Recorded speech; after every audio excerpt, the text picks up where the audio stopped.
Welcome. Today, I'll show you how to send a photo to a group on Instagram with a comment, all from your PC using the latest update. If you've ever wanted to share a special moment or funny picture with your friends in a group chat plus add your own message, this is the easiest way to do it. First, open your preferred web browser and go to Instagram.com. Log into your account if you haven't already. Once you're in, take a look at the left side of your screen. You'll see a menu with several icons. Click on the one that looks like a speech bubble or paper airplane. This is the messages icon. Clicking here will open all your direct messages and group chats. Now, scroll through your conversations and find the group you want to send your photo to. Click on the group to open the chat window.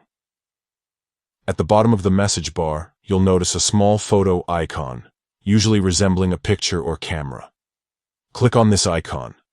A File Explorer window will immediately pop up, letting you browse the photos stored on your computer.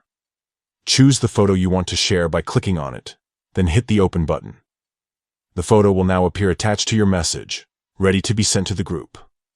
But before you send it, you can add a personal touch, type your comment or caption right in the message bar, just like you would with any regular message. Once you're happy with your photo and text, simply click Send. Your photo, along with your message, will instantly be shared with everyone in the group chat. It's that simple. With this new update, sharing photos and comments in Instagram groups from your PC is quick, easy, and seamless. Give it a try and keep your group chats lively and interactive. Thanks for watching, and happy sharing.